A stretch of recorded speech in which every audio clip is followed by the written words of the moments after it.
कृष्ण हरी जय जय राम कृष्ण हरी जय जय पांडुरंग हरी जय जय पांडुरंग हरी जय जय वासुदेव हरी जय जय वासुदेव हरी जय जय गोपाल कृष्ण हरी जय जय गोपाल कृष्ण हरी जय जय राम कृष्ण हरी जय जय राम कृष्ण हरी धन्य लंकापुरी पुण्यभूमी पवित्र तिथे नांदतो ज्ञानराजा सुपात्र तया आठविता महापुण्य राशी नमस्कार माझा सद्गुरु श्री ज्ञानेश्वरासी शांताकारं भुजंगशयनं पद्मनाभं सुरेशं विश्वाधारं गगनसदृशं मेघवर्णं शुभांगं लक्ष्मीकान्तं कमलनयनं योगहृद्याय गम्यं वंदे विष्णुभवभयहरं सर्वलोकैकनाथम्। आज आपण ज्ञानेश्वर माऊलींच्या अभंगावर निरूपण करणार आहोत। श्री गुरु सारिखा असता पाठी राखा इतरांचा लेखा कोण करी राजयाची कांता काय भीक मागे मनाची या जोगे सिद्धी पावे कल्पतरू तळवटी जो कोणी बैसला काय वाणी त्याला सांगा जोजी ज्ञानदेव म्हणे तरलो तरलो आता उद्धरलो गुरुकृपे श्री गुरु सारिखा असता पाठी राखा श्री गुरु सारिखा असता पाठी राखा इतरांचा लेखा कोण करी इतरांचा लेखा कोण करी राजयाची कांता काय भीक मागे राजयाची कांता काय भीक मागे मनाची आजोगे सिद्धी पावे मनाची आजोगे सिद्धी पावे श्री गुरु सारिखा असता पाठी राखा श्री गुरु सारिखा असता पाठी राखा इतरांचा लेखा कोण करी इतरांचा लेखा कोण करी श्री गुरु सारिखा असता पाठी राखा कल्पतरू तळवटी जो कोणी बैसला कल्पतरू तळवटी जो कोणी बैसला काय वाणी त्याला सांगा जोजी काय वाणी त्याला सांगा जोजी श्री गुरु सारिखा असता पाठी राखा श्री गुरु सारिखा असता पाठी राखा ज्ञानदेव म्हणे तरलो तरलो ज्ञानदेव म्हणे तरलो तरलो आता उद्धरलो गुरु कृपे आता उद्धरलो गुरु कृपे श्री गुरु सारिखा असता पाठी राखा श्री गुरु सारिखा असता पाठी राखा इतरांचा लेखा कोण करी इतरांचा लेखा कोण करी श्री गुरु सारिखा असता पाठी राखा श्री गुरु सारिखा असता पाठी राखा। ह्या अभंगाच्या निरूपणामध्ये ज्ञानेश्वरांनी श्रीगुरूचे महत्त्व सांगितलेले आहे. ज्ञानेश्वर महाराजांनी गुरु व श्रीगुरू म्हणजे ह्यांच्यामध्ये फरक आहे ते सांगितलेलं आहे. आपल्या शिष्याचे कल्याण कसे श्रीगुरू करतात हे सांगितले आहे. मनुष्य जन्माला आल्यानंतर आईवडील त्याला बोलायला, चालायला, खाणे, पिणे, उठणे, बसणे असे संस्कार करतात. आईवडील हे त्याचे गुरु ठरतात. तसेच इतर ज्ञान आहे त्याच्यामध्ये कला आणि विद्या देणारे गुरु हे वेगळे असतात. शालेय जीवनामध्ये विषय शिकवणारे गुरु वेगळे आणि आध्यात्मिक ज्ञान देणारे गुरु हे सद्गुरू ठरतात. आत्म्याविषयी, आत्म्याच्या विकासाविषयी जे ज्ञान देऊ शकत नाही ते गुरु मानले जातात आणि जे आत्म्याविषयी ज्ञान देतात ते सद्गुरू मानले जातात. भगवंताचे ज्ञान देणारा तसेच ईश्वर दर्शन घडवून आणणारा, आत्मज्ञानविषयक महत्त्व सांगणारे जे गुरु असतात ते खरे सद्गुरू असतात. सद्गुरूंनी कृपा केल्याखेरीज ब्रह्मज्ञान होणे शक्य नाही. मग सद्गुरू कोणास म्हणायचे? आपण जर असं विचार केला तर कोणाला म्हणायचं बाबा सद्गुरू? तर जो ब्रह्मज्ञानाचा उपदेश करतो, आत्मज्ञानाचा उपदेश करतो, जो अज्ञानाचा अंधार नाहीसा करतो आणि जीवात्म्याचे परमात्म्याशी ऐक्य घडवून आणतो तो सद्गुरू होय. अशी आपण एक व्याख्या सद्गुरूंची करू शकतो. अशा प्रकारे सद्गुरूला ज्ञानेश्वर महाराज म्हणतात श्रीगुरू. म्हणजे त्या सद्गुरूंचा उल्लेख ज्ञानेश्वरांनी श्रीगुरू असा केलेला आहे. श्रीगुरू सारीखा असता पाठी राखा, श्रीगुरू सारीखा असता पाठी राखा, इतरांचा लेखा कोण करी, इतरांचा लेखा कोण करी, श्रीगुरू सारीखा असता पाठी राखा.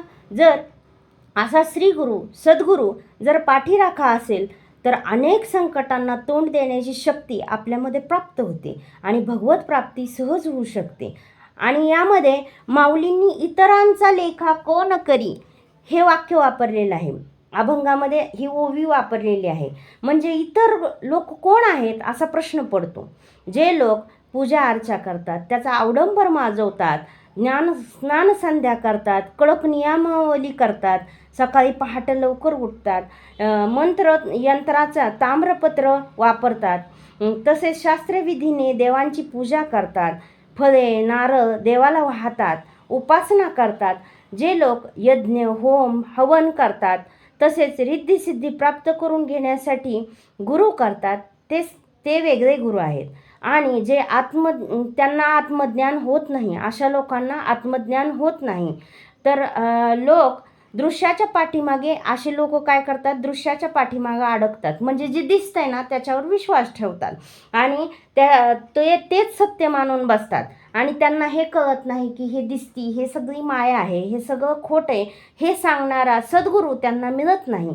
त्यामुळं त्यांची धाव दृश्यापर्यंतच मर्यादित राहते. तसेच जर सद्गुरूचं नाही आहे, सद्गुरू काय करतात तर आपल्या पाठीशी उभा राहतात आणि जीवाची जी तळमळ चाललेली आहे ईश्वर दर्शनाची ती शांत करतात, त्याला ईश्वर दर्शन घडवून आणतात आणि त्या जीवाला मोक्षपदापर्यंत घेऊन जातात.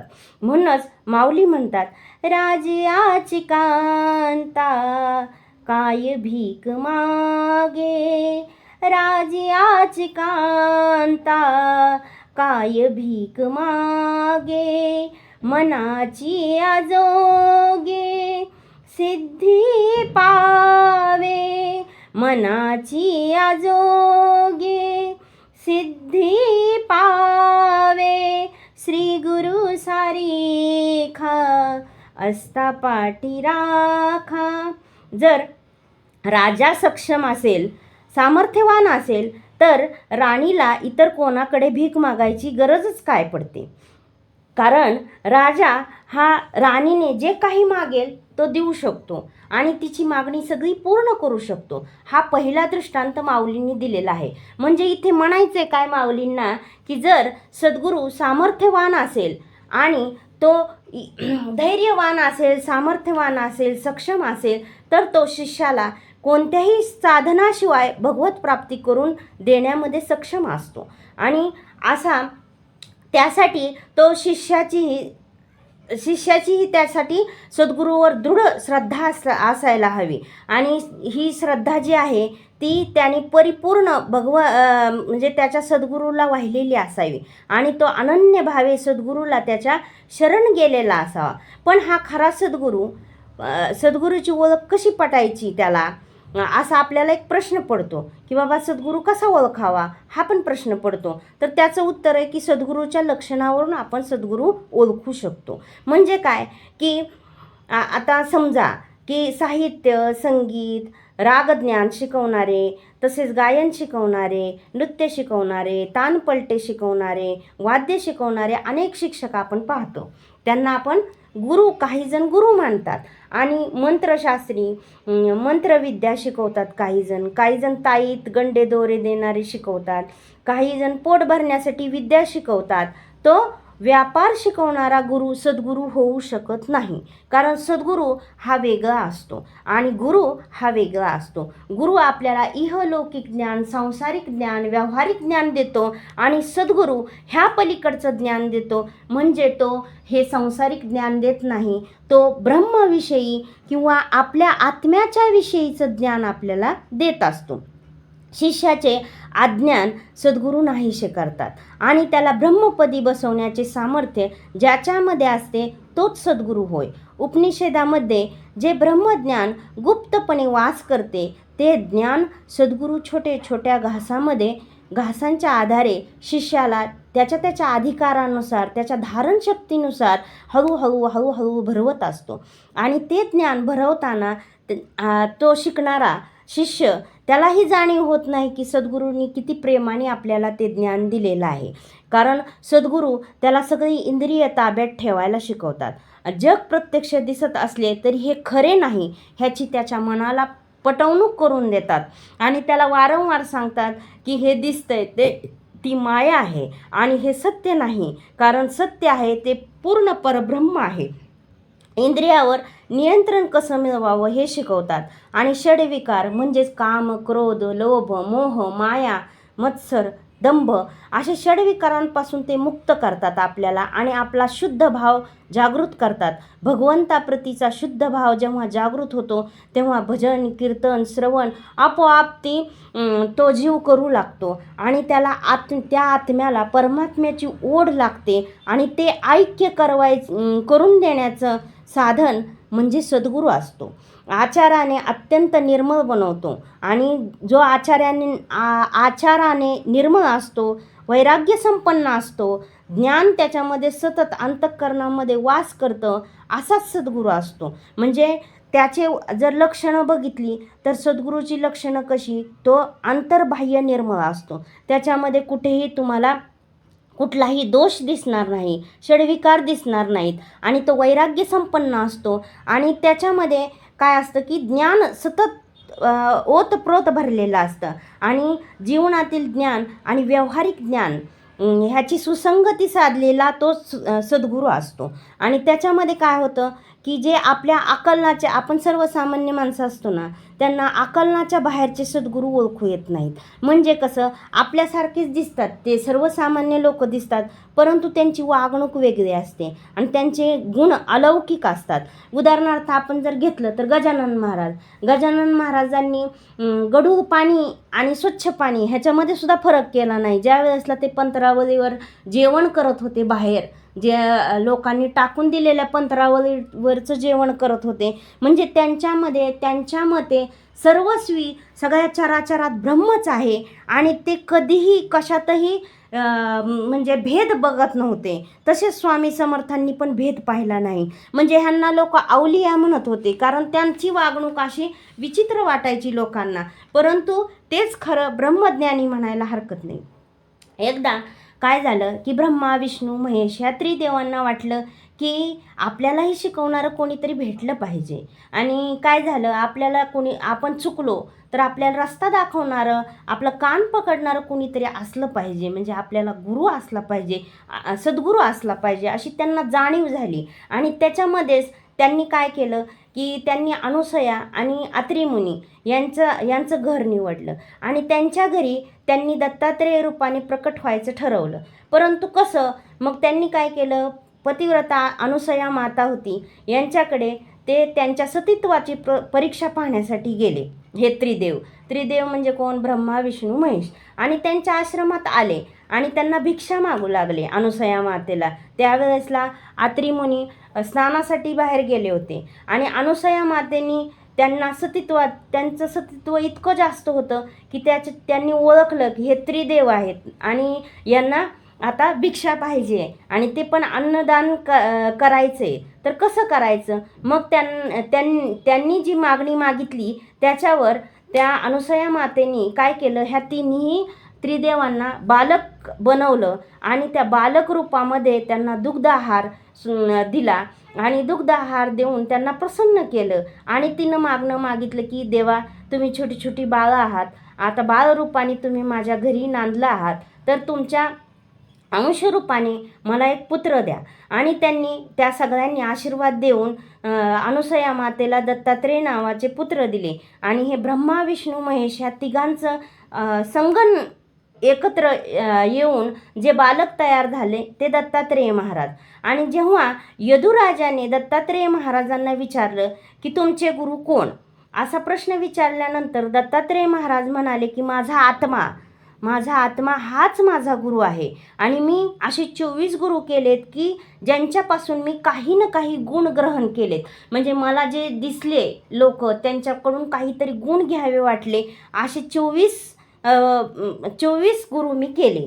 मग ते कुठले कुठले होते, पृथ्वीपासून सहनशीलता शिकले, ते वायूपासून विरक्ती शिकले, आकाशापासून अचलता शिकले, पाण्यापासून स्नेहभाव शिकले, अग्नीपासून पवित्रता शिकले, चंद्रापासून आत्मस्वरूपाशी स्थिरता कशी असते ते शिकले, आणि सूर्यापासून निपक्षपातीपणा म्हणजे कोणी आपला आहे कोणी परका आहे असं काही नाही, सगळ्यांना सारखा प्रकाश देणं, कपोतापासून अलिप्तता शिकले, अजगरापासून निर्भयता शिकले, समुद्रापासून परोपकार करायचा कसा ते शिकले, पतंगापासून म्हणजे पतंग जो दिव्यावर झडप घालतो त्याच्यापासून मोहत्याग करणं शिकले, मधमाशीपासून त्याग करणं शिकले, हरणीपासून नादलुब्धता म्हणजे भक्तीमध्ये कसं रंगून जायचं हे शिकले, भ्रमरापासून म्हणजे भुंग्यापासून विषयात न अडकणे हे शिकले, हत्तीपासून ते काय शिकले तर कामविकारावर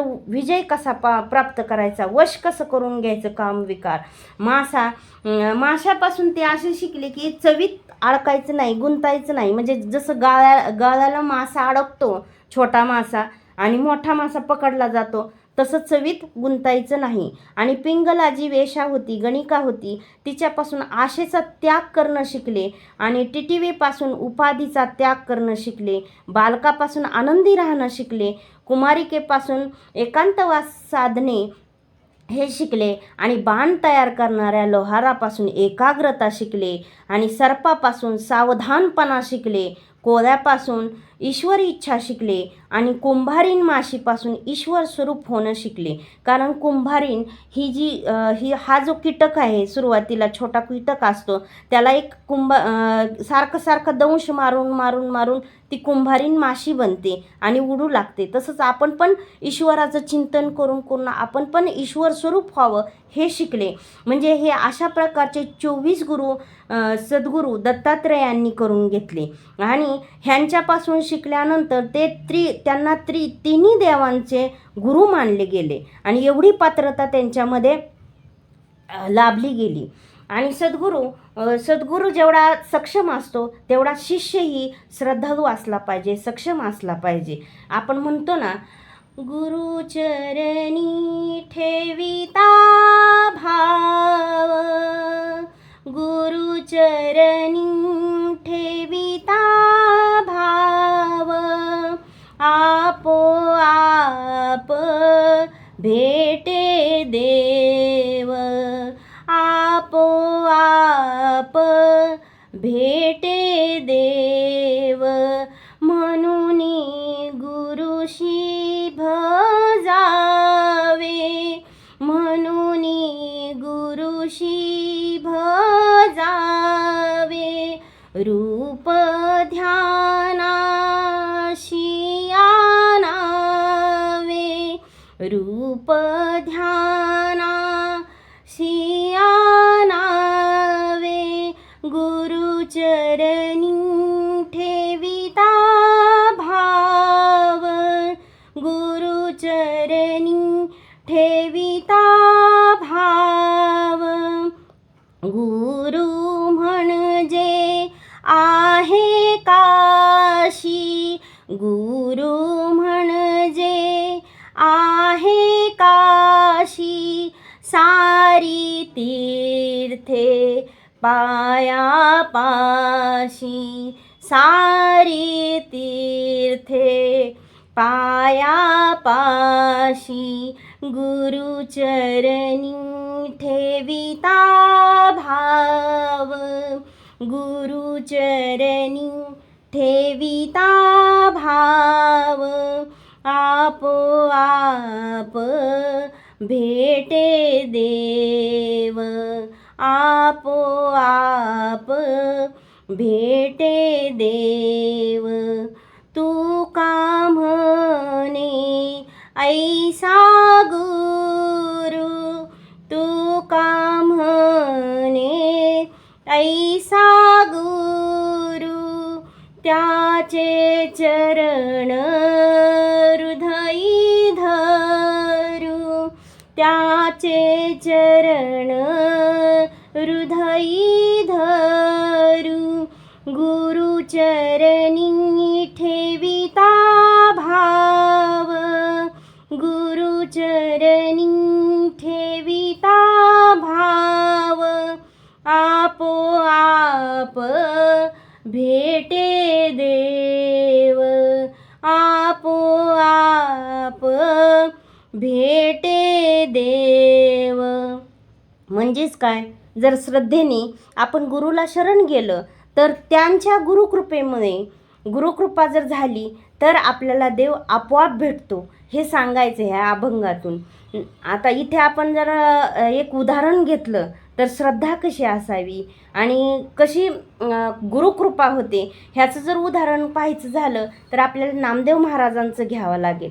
लहानपणी नामदेव महाराज हे खेळत होते त्यावेळेला त्यांची आई गोणाई माता आणि दामाशेट्टीचे हे नामदेव महाराज रेळेकर हे पुत्र होते. आणि हे नामदेव महाराज बाहेर खेळत असताना गोणाई मातांनी आवाज दिला आणि त्याला आवाजाने हाक मारून घेतली आणि सांगितलं की तुझे वडील आज बाहेरगावी गेलेले तर तुला काय करावं लागेल, देवळामध्ये नैवेद्याचं ताट घेऊन देवाला जेवू घालावं लागेल.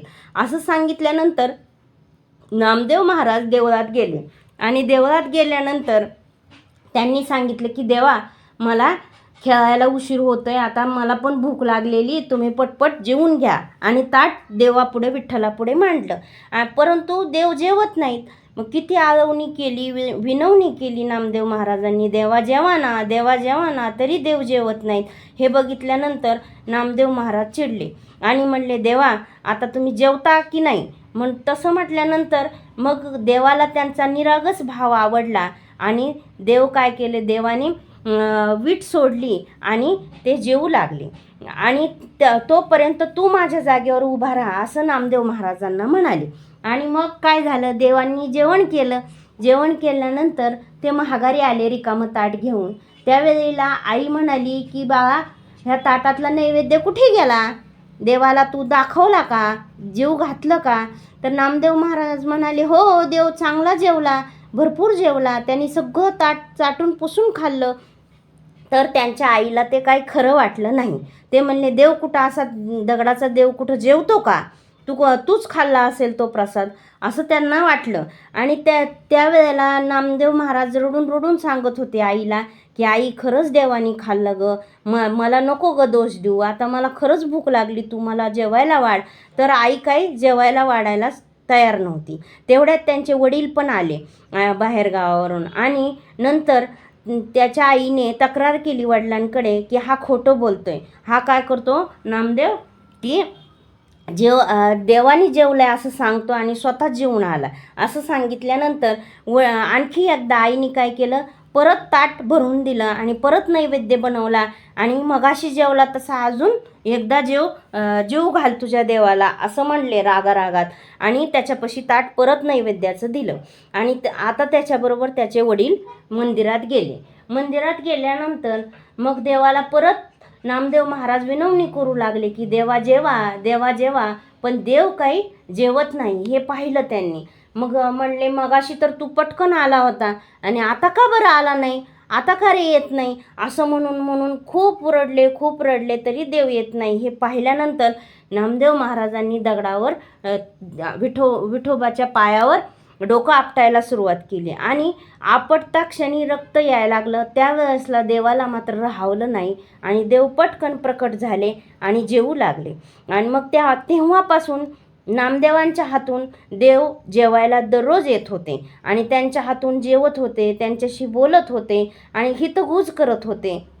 तर काय झालं, एके दिवशी नामदेव महाराज हे म्हणजे देवाबरोबर बोलत असताना तेथे ज्ञानेश्वर माऊली आले. आणि ज्ञानेश्वर माऊली आल्यानंतर की नामदेव महाराज ज्ञानेश्वर महाराजांना बघून विठ्ठल म्हणाले की माझ्या नामदेवाला गुरु नाही. ज्ञानेश्वरा, तुम्ही यांना काहीतरी गुरुविषयी महात्म्य सांगा.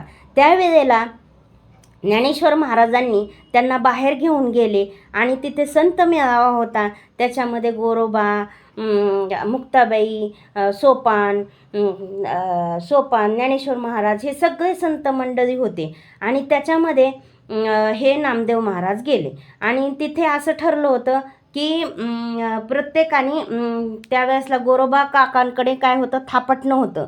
कच्चं मडकं पक्कं मडकं ठरवायचं. म्हणजे कोणी गुरु केला तो पक्कं मडकं आणि ज्यांनी गुरु केला नाही ते कच्चं मडकं. मग प्रत्येकाच्या डोक्यावर ते थापटणं गोरोबा काका जोरजोरात आपटत होते. कुणीही काहीही म्हटलं नाही. ज्ञानेश्वर माऊलींच्या डोक्यावर मारलं पक्कं मडकं, सोपान देवांच्या डोक्यावर मारलं, निवृत्ती महाराजांच्या डोक्यावर मारलं, मुक्ताबाईच्या डोक्यावर मारलं. सगळ्यांना पक्कं मडकं म्हणले आणि नामदेव महाराजांच्या डोक्यावर मारलं की नामदेव महाराज जोरात ओरडले, इतक्या जोरात मारतात का? मग ते म्हणले कच्चं मडकं. मग असं बोलल्यानंतर मुक्ताबाई म्हणले नाम्या कच्चा रे कच्चा. असं म्हटल्यानंतर नामदेव महाराजांना राग आला आणि तसेच रडत रडत मंदिरात गेले आणि म्हटले की देवा, मला ह्या सगळ्या तुमच्या संतांनी मिळून मला कच्चं मडकं ठरवलं. आता तुम्हीच सांगा की मी काय करू, मी कोणाला शरण जाऊ? त्यावेळेला देव म्हणाले की नामदेवा, तुला गुरु करावा लागेल. आणि नामदेव महाराज म्हणाले, अरे देवा, मी रोज तुला भेटतो, तू रोज माझ्याशी बोलतो, रोज माझ्या हातून जेवतो, मग मला गुरु करण्याची काय गरज आहे?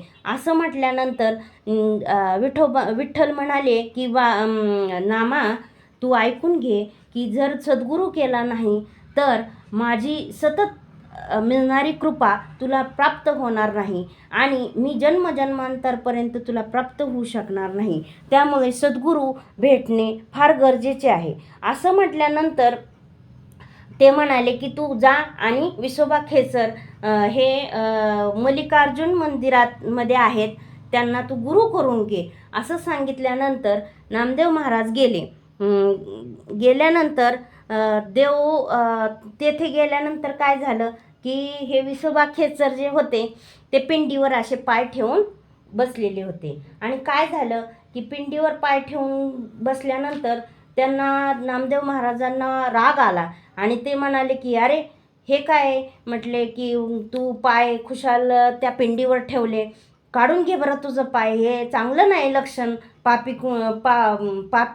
हे पाप होऊ शकतं, असं करू नये. असं म्हणल्यानंतर ते विसोबा खेचर म्हणाले की माझ्यामध्ये एवढी शक्ती नाही की मी माझे पाय उचलू शकतो, तू असं कर की माझे पाय तूच उचलून खाली ठेव.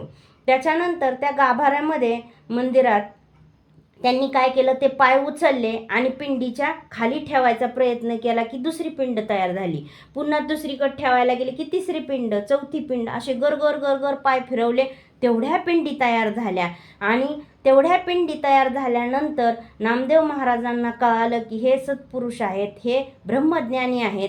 तेव्हा नामदेव महाराज शरण गेले विसोबा खेचरांना आणि त्यांना सद्गुरू करून घेतलं. आणि त्यांना सद्गुरू करण्याच्या अगोदर काय झालेलं असतं की अगोदर देव त्यांना ओळखू येत नसतात. नामदेव महाराजांना ती परीक्षा घेण्यासाठी देव परत काय करतात की म्हणतात, बघू आता ह्याला पूर्ण ज्ञान मिळालं आहे का नाही, त्याला मी ओळखू येतोय का नाही.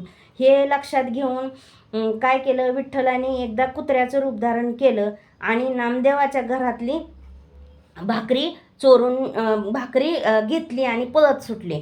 त्यानंतर नामदेव महाराजांना लगेच कळालं की ते देव आहेत, विठ्ठल आहेत. मग ते म्हणले की देवा देवा तुम्ही असं नका, कोरडी भाकरी खाऊ, तुम्हाला त्रास होईल. तुपाची वाटी घेऊन नामदेव महाराज मागे पळत गेले. म्हणजे जेव्हा सद्गुरू केला त्यावेळेसला नामदेव महाराजांना देव कळाला, तोपर्यंत देव कळत नव्हता.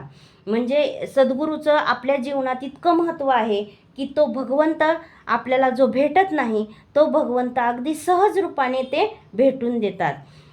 म्हणजे आता सद्गुरुनाथांचं स्वरूपात भेद करता येत नाही. ब्रह्मामध्ये म्हणजे आपल्या देवामध्ये आणि सद्गुरूमध्ये आपल्याला भेद करून चालत नाही. जेवढी आपली श्रद्धा भगवंताच्या ठिकाणी आहे तेवढीच श्रद्धा आपली सद्गुरूच्या ठिकाणी असली पाहिजे. गुरुर ब्रह्मा गुरुर विष्णू गुरुर्देव महेश्वरा गुरुर साक्षात परब्रह्म तस्मै श्री गुरुवे नमः. म्हणजे गुरु हा आपला ब्रह्म असतो, गुरु विष्णू असतो आणि गुरु महेश असतो. हे सगळ्यांचं श्रेष्ठत्व एका सद्गुरूपाशी असतं आणि हे साक्षात परब्रह्म असल्यामुळे त्यांना आपण नमस्कार केला पाहिजे, आपण अनन्य भावे शरण गेलं पाहिजे. सद्गुरू हा सद्गुरूच्या ठिकाणी अफाट श्रद्धा ठेवावी लागते. सद्गुरूंनी जर परीक्षा घेतली तर आपण त्यांच्या परीक्षेला पूर्णपणे उतरलं पाहिजे, श्रद्धेने सामोरे गेलं पाहिजे. तर इथे जर आपण पाहिलं तर इथे आपल्याला एक कथा सांगता येईल नवनाथामधली. तर ते एकदा काय झालं, गोरक्षनाथ आणि मच्छिंद्रनाथ हे दोघेजण गुरु शिष्य म्हणजे गोरक्षनाथ शिष्य आहेत मच्छिंद्रनाथांचे आणि मच्छिंद्रनाथ हे सद्गुरू आहेत गोरक्षनाथांचे. हे दोघंजण फिरत फिरत चालले होते आणि विश्रांतीसाठी मच्छिंद्रनाथ एका मठात थांबले आणि गोरक्षनाथ भिक्षेची झोळी घेऊन भिक्षा मागण्यासाठी गेले. तर एका घरी ते गेले असताना एका बाईने गोरक्षनाथांना पुरी भाजी खीर वडे असे दिलं, अशी भिक्षा दिली. ती भिक्षा घेऊन गोरक्षनाथ मठामध्ये गेले आणि मच्छिंद्रनाथांना ते दिले. दिलेलं सगळे पदार्थ मच्छिंद्रनाथांनी खाल्ले आणि त्यांना त्यातले वडे फार आवडले. मच्छिंद्रनाथ म्हणाले की जा त्या बाईकडून अजून आणखी माझ्यासाठी वडा मागून आण. त्यानंतर गोरक्षनाथ गुरु आज्ञा म्हणून त्या बाईकडे गेले आणि ते म्हणाले की माझ्या गुरुनी वडा मागितला आहे, तेवढा तुम्ही एक वडा मला द्या. त्यावेळेला ती बाई म्हणली की गुरुचं नाव सांगून तूच खातोस वडा, तू जर खरा गुरुभक्त असशील तर तू तुझा एक डोळा मला काढून दे. असं बोलल्यानंतर त्यांनी गुरुसाठी गोरक्षनाथांनी एक डोळा काढून त्या बाईच्या हातात दिला. त्यानंतर ते एक डोळा हाताने पकडून मच्छिंद्रनाथांना वडा घेऊन गेले आणि मच्छिंद्रनाथांच्या हे लक्षात आल्यानंतर मच्छिंद्रनाथांनी तो वडा घेतला आणि त्यांच्यावर गोरक्षनाथांवर पूर्ण कृपा मच्छिंद्रनाथांची झाली आणि त्या गुरुकृपेमुळे त्यांचा पहिला डोळा होता जसाची तसा तो महागारी मिळाला आणि गुरुकृपा प्राप्त झाल्यानंतर काहीही उणं राहत नाही. त्यामुळंच माऊली म्हणतात, कल्पतरू तळवटी जो कोणी बैसला काय वाणी त्याला सांगा जोजी. म्हणजे जर कल्पतरूच्या झाडाखाली जर आपण बसलो तर आपल्या सर्व इच्छा पूर्ण होतात. म्हणजे कल्पवृक्ष काय करतो की आपल्या मनात जे काही कल्पना येतील त्या कल्पना पूर्ण करतो. त्याच्या मनात येईल ते घडतं.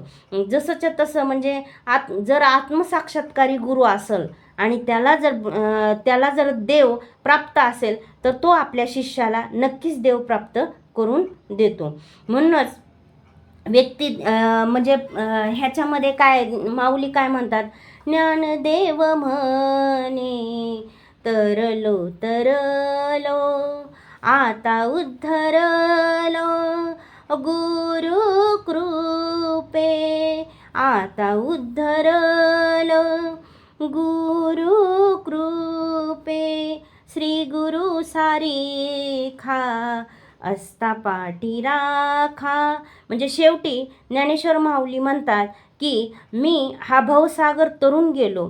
या अभंगाच्या शेवटी माऊली दोनदा म्हणतात की तरलो तरलो.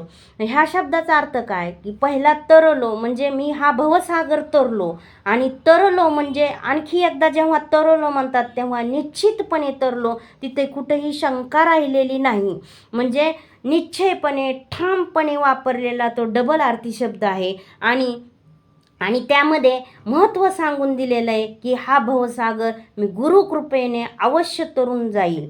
म्हणजे आता जर आपण गुरुपरंपरा माऊलींची पाहिली तर आदिनाथ गुरु सकळ सिद्धांचा, आदिनाथ गुरु सकळ सिद्धांचा, मच्छिंद्र तयाचा मुख्य शिष्य मच्छिंद्र तयाचा, मच्छिंद्र तयाचा मुख्य शिष्य मच्छिंद्र तयाचा.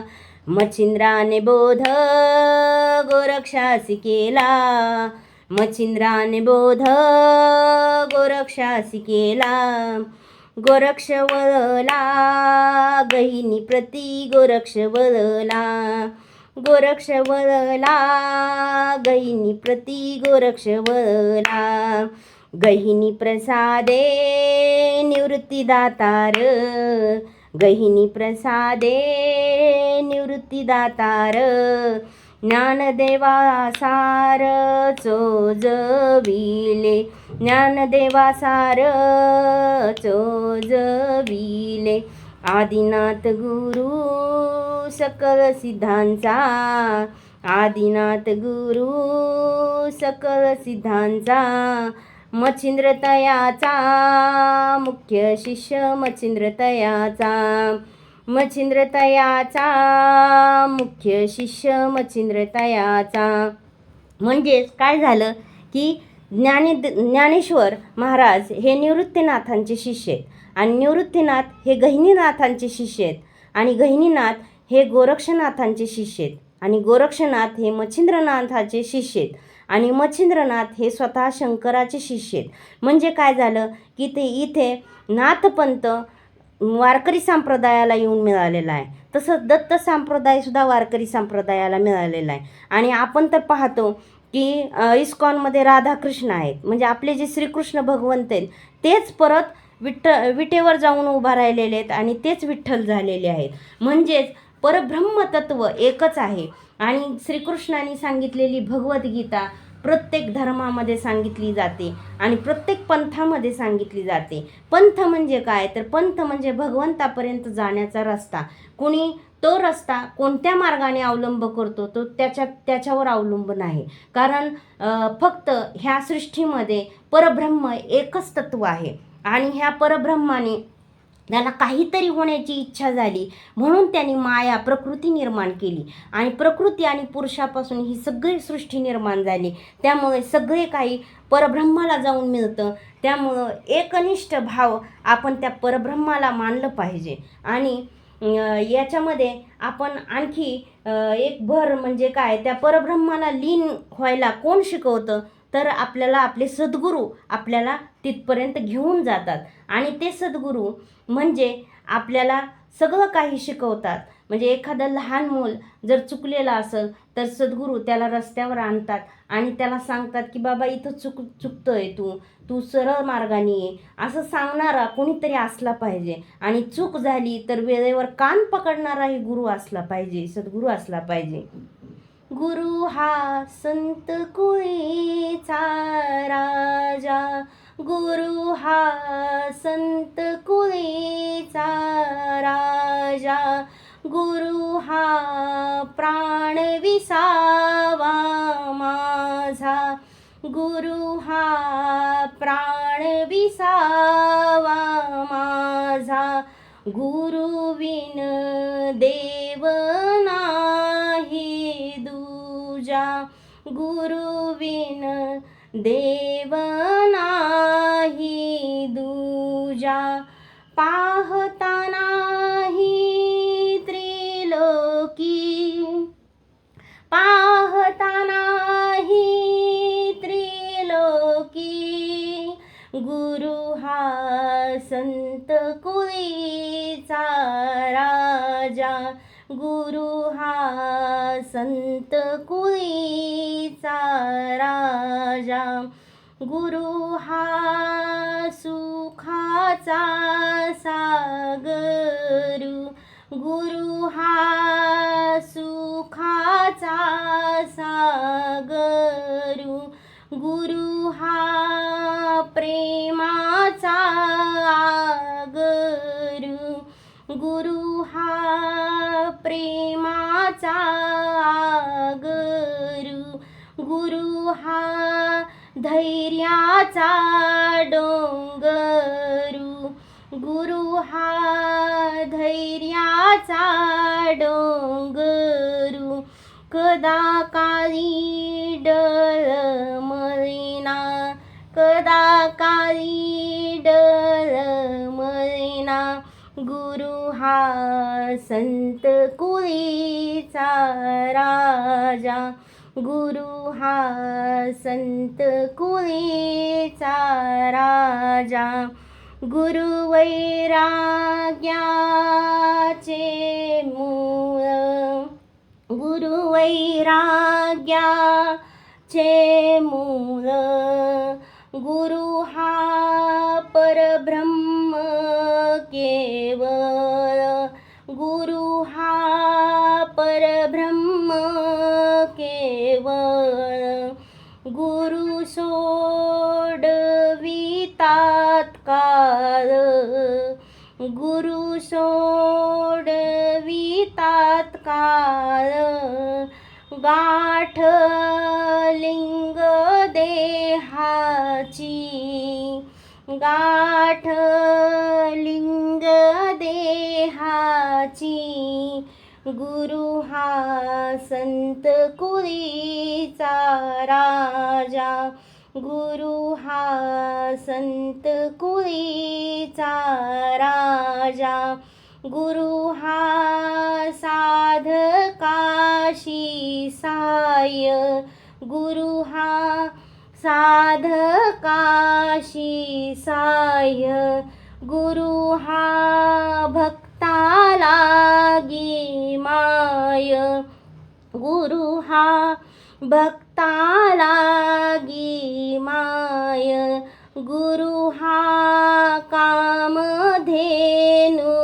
गाय, गुरु हा कामधेनु गाय, भक्ता घरी दुभतसे, भक्ता घरी दुभतसे, गुरु हा संत कुळीचा राजा, गुरु हा संत कुळीचा राजा, गुरु घाली ज्ञानांजन, गुरु घाली ज्ञानांजन, गुरु दाखवी निज धन, गुरु दाखवी निज धन, गुरु सौभाग्य देऊन, गुरु सौभाग्य देऊन, साधू बोधनादवी, साधू बोधनादवी, गुरु हा संत कुळीचा राजा, गुरु हा संत कुळीचा राजा, गुरुमुक्तीचे मंडन, गुरुमुक्तीचे मंडन, गुरुदृष्टीचे दंडन, गुरुदृष्टीचे दंडन, गुरुपापाचे खंडन, गुरुपापाचे खंडन, नाना परिवारित से, नाना परिवारित से. गुरु हा संत कुळीचा राजा, गुरु हा संत कुळीचा राजा. कायाकाशी गुरुपदेशी, कायाकाशी गुरुपदेशी. तारक मंत्र दिला म्हासी, तारक मंत्र दिला म्हासी. बाप रखुमा देवी वराशी, बाप रखुमा देवी वराशी. ध्यान मानसी लागले, ध्यान मानसी लागले. गुरु हा संत कुळीचा राजा, गुरु हा संत कुळीचा राजा. गुरु हा प्राण विसावा माझा, गुरु हा प्राण विसावा माझा. गुरु हा संत कुळीचा राजा. गुरु जरी आपल्यापासून शरीराने दूर असले तरी ते आत्म्याने मनाने शिष्याजवळच असतात आणि त्या शिष्याचा उद्धार कसा होईल ते पाहतात. म्हणजे सर्व सेवा आपण आपली जे काय असेल ती सगळी सद्गुरूचरणी अर्पण करावी. मीही माझी सेवा सगळी माझ्या आध्यात्मिक श्री गुरु सद्गुरूच्या चरणी म्हणजेच गोपाळबुवा आडसुळे महाराजांच्या चरणी अर्पण करते आणि इथे पूर्णविराम देते. श्री सद्गुरुराय.